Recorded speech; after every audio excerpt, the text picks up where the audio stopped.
TGV 6841 en provenance de Strasbourg. Well, I'm taking something like my 50th train trip in Europe, and in 2017, boy, there's some interesting things about updating the reservations that can be made.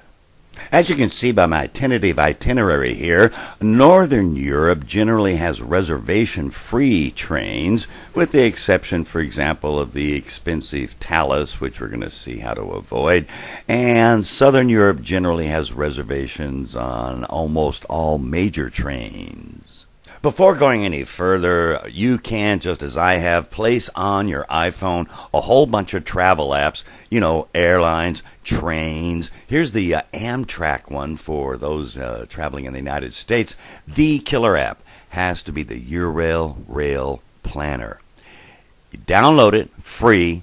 Nice thing about it, timetables updated, works offline, so it's by memory, and it has the most accurate information also whether you do need reservations for the type of pass you have. As always, Eurail passes are not valid in the UK. They have their own pass, real expensive, as are trains in the British Isles, and best thing to do is instead, if you're traveling across the country by Virgin trains, go to their site way in advance. You can get killer one-time fares. Getting to and from there via Eurostar is okay. There is some discounts to Eurail pass holders. Far better, go to their own site way in advance, especially the .be version, the Belgian one. That way you get a slightly better exchange rate. You can get far cheaper fares than with the rail pass discounts.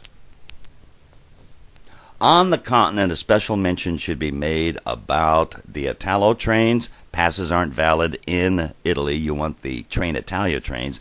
And here, the Thalys trains, running between Paris, Amsterdam, Brussels, and Cologne. These are very high priced.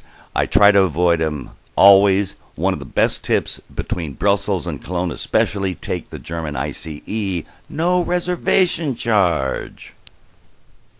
Going back to the map, some other notable exceptions are Portugal.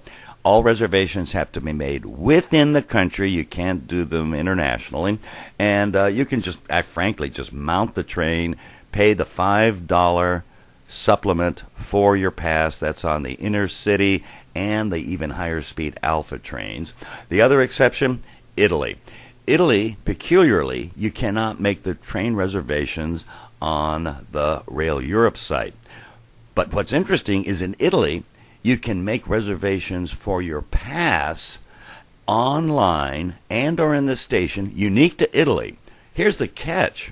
There is no app for the Italian iPhone version of that reservation system. The rest, including Spain, for example, you can make reservations for the local trains, international trains to and from, as Spain and Scandinavia, but at the same token, you cannot make the rail pass reservations. As for the others, notably France, Northern Europe, you can make regular train reservations. And again, noting Germany, Belgium, Netherlands, Austria, Switzerland. Other travel, other than the ones mentioned, generally do not need reservations. In the notable case for anything entering or exiting Italy, reservations are mandatory. A good place to start planning your trip are notably the Austrian and German rail sites. They provide almost complete schedules throughout Europe, including local regional trains. The German one, you have to switch over under recent change, going the Aussprache to English, and likewise the Austrian OEBB.AT, a little bit easier to use, is really a mirror site of the BAHN.DE German site.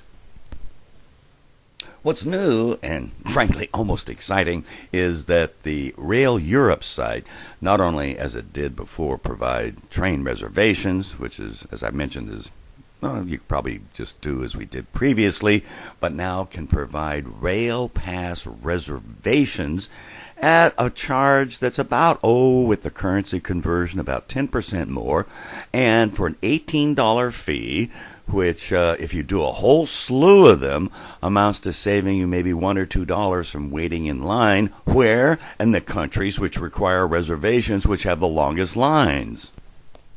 And it's really pretty good. Notable exceptions, it wrongly says there's a mandatory reservation for the high-speed ICE German trains.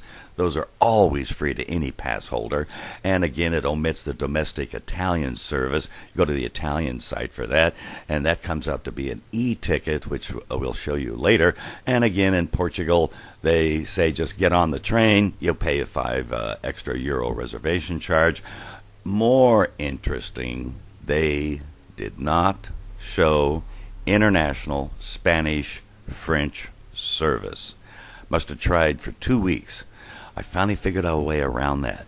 You book to Figueres Villafont, second class in Spain on the Spanish side, and on the French side, two from Perpignan. First and second class have the same reservation charge, but heads up, in France they have peak load pricing, which means you got to do it way in advance, otherwise they'll charge twice as much. Here are some exemplars. On the top are hard copy tickets. They're sent to you via UPS. And on the bottom are the electronic tickets, which you download as a PDF file and you print out prior to getting on the train. And, of course, there's some iPhone versions, etc. The French trains internationally have electronic tickets, as does the Italian one, which you, again, separately bill through Train Italia directly. So it looks like my train's ready to leave, and I'm going to have to say bon voyage, buen viaje, buena viaggio, goeie reis en gute Reise.